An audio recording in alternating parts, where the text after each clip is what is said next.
Have you ever wondered what actual profound spiritual liberation looks like? Oh, that's a massive question right out of the gate. Right. But I don't mean the temporary relief you get from a 10-minute meditation app or just feeling calm after a long walk. Yeah, that's just relaxing. That's not liberation. Exactly. I am talking about fundamentally altering your reality. Like imagine reaching a point where the constant friction of life just evaporates. Where it all just goes away. Yeah, where the daily struggle is completely replaced by this sense that you are simply playing a spontaneous game. Well, that kind of total transformation is, the ultimate promise of so many philosophical traditions. But the actual mechanics of getting there are usually left pretty vague. Very vague. It's always like, find inner peace, right? Right. We're told to find peace, but rarely given the step-by-step psychological teardown that's actually required to achieve it. Which brings us to welcome you to today's deep dive. For you listening, our mission today is to unpack two highly specific philosophical texts written by Sfeng. Written in June of 2024, right? Yes, June 2024. The goal here is to decode his specific criteria for achieving what he calls the ultimate fruit. The ultimate fruit. I love that term. It's a great term. According to the source material, this is a state where the non-material structure of your life transforms into that of a celestial being or a Buddha. And to map out the journey ahead of us, the texts argue that reaching this ultimate fruit requires a radical process of subtraction. Subtraction, yeah. Not adding things to your life. Exactly. It is not about acquiring new skills or, accumulating good karma. Instead, Shifeng outlines 3 core pillars of human existence that must be completely dismantled. Okay, what are the 3 pillars? So they are our deeply held sense of self, our instinct for selfishness, and our endless attachments to how things should be. I mean, the end goal sounds incredible on paper. The text describes it as having nothing yet possessing everything. Which is a beautiful paradox. It is. But looking at that list of pillars we were supposed to tear down, the actual process sounds incredibly daunting. Oh, absolutely. We are essentially being asked to uninstall our primary operating system. That's a really good way to put it. So we're going to journey through these concepts together just to see if dismantling our reality this way actually holds the key to a better life for you. But I think before we get into the heavy lifting of how to dismantle the ego and our attachments, we should probably look at what Feng says the destination actually looks like. Right. Let's start at the finish line. What happens to someone who actually pulls this off? Well, the primary shift is behavioral. You become completely unselfish and selfless, but not in a martyr sort of way. Like not just sacrificing yourself to be miserable. Exactly. You handle the mundane world by taking things exactly as they are without imposing your ego onto the situation. The text describes this as associating with others through natural come-and-go relations. Oh, that phrasing come-and-go relations, that implies a total lack of clinging, doesn't it? It does. It really does. Like you meet people, you interact, and when they leave, you don't try to hold them back or mourn the loss of their presence. That is the core of it. You just act in accordance with your intrinsic nature. You take advantage of opportunities as they naturally arise, but you never force an outcome. You're just riding the wave. Right. And the texts claim that if you reach this state, your perception shifts dramatically. Everything happening in the world suddenly seems perfectly appropriate, just, and fair. Wow. Yeah, your daily activities turn into spontaneous entertainment, and your entry to what the text calls the heavenly kingdom becomes a certainty. Okay, the idea of life becoming mere entertainment sounds incredibly freeing. But I have to stop and challenge one highly specific detail Shui Feng includes in this list. I think I know which one you're talking about. You probably do.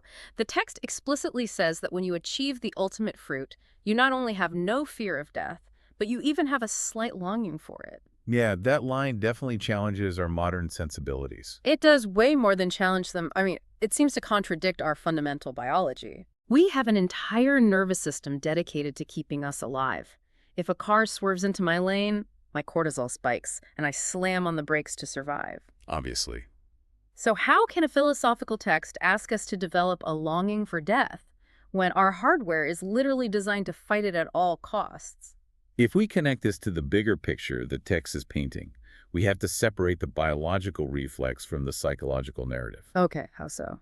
The text is not suggesting you stop stepping out of the way of a speeding car. It is talking about the total absence of worldly obstacles and the psychological dread of an ending. So separating the physical flinch from the existential panic. Yes, exactly. Think about the mechanics of why we fear death on a psychological level. We fear it because we are deeply attached to the narrative of our lives. We don't want the story to end. Right. We're worried about our possessions, the people we love, the projects we haven't finished. Death is terrifying because it feels like an interruption of our story. Yeah, that makes a lot of sense. But if you have achieved the ultimate fruit, you have already dismantled those attachments. You have those come-and-go relations with everyone and everything. Okay, let's unpack this. If I have no attachments, then death is no longer a tragic end to my story because I've already let go of the story. Precisely. It becomes more like, I don't know, finishing a movie. When the credits roll, I don't sit in the theater weeping because the movie is over. Right, you're not devastated. No. I enjoyed it, but I'm perfectly ready to leave the theater and go outside. That captures the sentiment perfectly. The slight longing the text mentions is really just a readiness for that transition. It's anticipation. Yeah, it is the anticipation of moving from the theater into the heavenly kingdom, completely unburdened by anything you were leaving behind. But to reach that point where you are completely unburdened, where you have zero attachments to your own life narrative, the text argues we have to basically pull the rug out from under the very concept of who we are. And this is the first major psychological teardown, the illusion of the self. The self with a capital S. Right. The text posits that the universe inherently has no self. Everything we perceive, including our own consciousness, is merely a manifestation of the greatest creator's consciousness. The text uses a fascinating analogy here to explain this mechanism. Shufeng compares us to characters in a computer game. Oh, I love this part. Imagine a sprawling, complex video game with countless non-player characters, right? NPCs. Inside the game, those characters genuinely believe they have free will. They think their choices matter. Exactly. But zooming out, they are just running on code. They are completely entangled in the plots designed by the game creator. And that illusion, the belief that the character is real and independent, is the root cause of human suffering. Because we think we're in charge. Yes. The text invites us to look at the world from a high vantage point and ask, like, who is constantly troubled, anxious, or scheming? Who is arguing and attacking others? And the answer is always the self. Because everyone is desperately trying to rewrite the game's code from the inside. It's like NPCs arguing over the script. Precisely. The text illustrates this with contrasting images of the human experience. It asks, who dances on waves or sobs in prison? Who shines on the red carpet or wanders in the bitter rain? It's all the constructed self. Yes, experiencing all this turbulence. Because billions of people are operating from a place of self, we get this messy, chaotic world. Which is pretty undeniable when you look around. Definitely. Yeah. But Schweffing argues that if you remove the self, paradise instantly appears. I want to ground this massive idea, though, because realizing your identity is essentially cosmic software is, well, it's a lot for anyone to process. It's a huge pill to swallow. It really is. The text actually points out a very physical reality to prove how little control we have. It notes that we cannot decide our birth, we cannot predict tomorrow, and we cannot even control our physical forms. Right, like the biological limits. Yeah. The text mentions we can't grow an eye on the back of our head, and this is my favorite part, we can't even control our tears when cutting onions. The onion example is so perfect. It highlights the total disconnect between what we think we control and what we actually control. It's incredibly humbling. If I am the grand master of my destiny, you know, the captain of my soul, why is a root vegetable on a cutting board overriding my system? You're just completely at its mercy. I can't even stop a purely physical reflex. So if my hardware is doing its own thing and the circumstances of my birth and death were out of my hands, the amount of control I have over me is practically zero. And that realization is the mechanism for relief. The ego is our desperate, exhausting attempt to control a narrative we did not write. We're just constantly fighting the script. We suffer because we want to correct yesterday's mistakes or dictate tomorrow's outcomes. By recognizing that the self is an illusion, you stop fighting the circumstances. You just let the game play out. You stop trying to force the plot of the game and simply play along with destiny. Okay, so if we accept that the self is just an illusion, an NPC in a game, then the logic naturally dictates that the NPC cannot own anything. If the character isn't real, their inventory isn't real either. That moves us to the next core concept, unselfishness and the absurdity of ownership. The text frames unselfishness around the concept that form is emptiness. And this is a foundational idea that requires some unpacking. Yeah, what does that actually mean in this context? It means that physical objects do not have any inherent permanent nature or meaning. Like, a bar of gold is just a heavy rock until human consciousness assigns it value. Oh, I see. The text argues that everything we hoard or claim as our own is illusory in the exact same way. The text uses a historical perspective to make this point too, stating something like, under the wide heaven, all is the king's land. Within the sea boundaries of the land, all are the king's servants. Right. But it clarifies the king here is the creator of heaven and earth. So if every atom belongs to the Creator, then the concepts of mine, yours, and his are entirely fictional. We're just borrowing it all. Exactly. The text asks us to look at history. Which emperor has ever held onto his kingdom permanently? Which billionaire has managed to take his wealth with him through that seamless transition of death? None of them. The pharaohs tried burying themselves with gold, and it just ended up in museums. Just sitting behind glass. But the text pushes this further, calling the daily grind-like, earning money day in and day out in the wind and the rain, ultimately absurd, because it's all for someone else eventually. And calling survival labor absurd is where I think many people might struggle with this philosophy. Here's where it gets really interesting, because that's exactly where I stumble. For you listening, going to work every day doesn't feel absurd. It feels like the mandatory requirement for paying rent and buying groceries. Of course it does. It's how we survive. Right. So how does Xu justify dismissing the daily grind when physical survival in the modern world demands it? The text justifies it by focusing on the psychological toll of the intention behind the labor. Okay, the intention. Yeah, it is drawing a line between doing what is necessary to exist as a physical being and the heavy, continuous burden of selfishness and hoarding. The text examines the internal landscape of greed. What does that internal landscape look like? Well, it equates heavy selfishness with living the hardest, most troublesome life imaginable. There is a striking image in the text for that. It says, hell is overcrowded because people's selfishness is too heavy. That's a powerful image. And we need to look at why selfishness creates an internal hell. When you believe you own things, you enter a state of constant hypervigilance. Because you're terrified of losing them. Exactly. You have to guard your wealth, protect your status, and scheme to acquire more just to feel secure. That hypervigilance is exhausting. I can imagine. The most insidious, cunning, and troublesome people are usually those with the heaviest selfishness, simply because they're constantly defending an illusion. So the overcrowded hell isn't like a fiery pit underground. It's the mental state of walking through the world, viewing everyone as a threat to your inventory. Exactly the opposite of how the text describes heaven. It asks you to imagine working and living with totally selfless people. That sounds pretty peaceful. According to this philosophy, heaven is simply a community composed of selfless individuals. When you stop believing you own anything, you have nothing to protect and nothing to lose. The stress just vanishes. The need for cunning or heartlessness completely evaporates. The text throws out a challenge here too. Do you still dare to be selfish?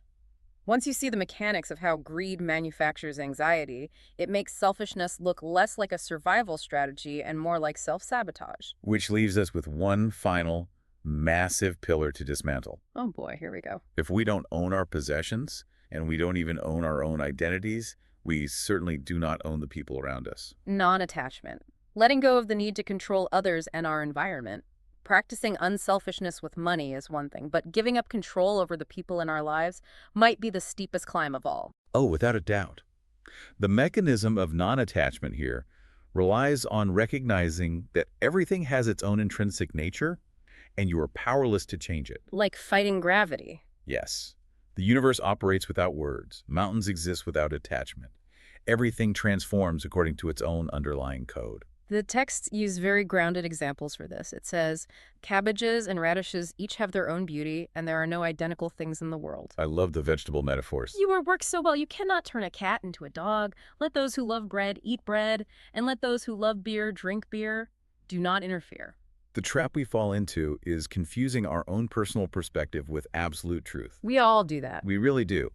The text acknowledges that if you think your way of doing things is right, that is fine for you. But the moment you try to force others to conform to your standard of rightness, you have fallen into the trap of self-attachment. Xu uses a wonderfully visceral example of this trap. He says attachment is trying to make others pee or cook according to your idea of rightness. It sounds absurd when phrased that way, but it highlights how deeply we try to micromanage reality. But we do this constantly. We correct how our partners load the dishwasher, how our friends drive, how our coworkers write emails. It's endless. It is so exhausting to be the cabbage expending all your energy trying to make the radish look more leafy. But why do we have this burning biological need to make everyone see the world through our specific lens? What's fascinating here is where Sifeng introduces a brilliant psychological framework. He explains the root of this conflict through a four-tier coordinate system of human understanding. Okay, a coordinate system. This system shows the exact mechanism of why trying to correct others is structurally doomed to fail. So the text divides human priorities into four distinct operating systems. Yes, it categorizes people based on what they value most fundamentally. First are worldly people. They value interests, practical benefits, tangible gains, and avoiding losses. Okay, that's tier one. Second are mortals. They value feelings, emotions, interpersonal relationships, and harmony.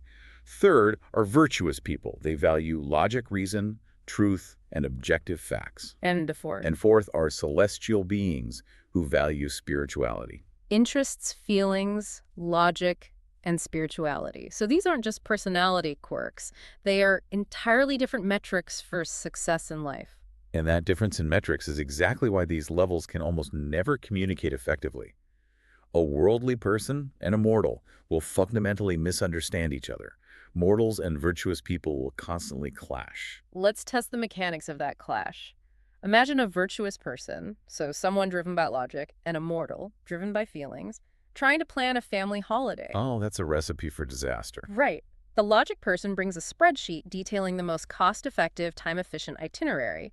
But the feelings person just wants everyone to feel relaxed and bonded, even if it means wasting time or money. They're fighting two completely different battles. They aren't just disagreeing on the destination, they are speaking two different languages. The logic person is basically bringing a spreadsheet to a poetry reading. That is a perfect illustration of the conflict. The text advises that you must first clarify your own coordinate point.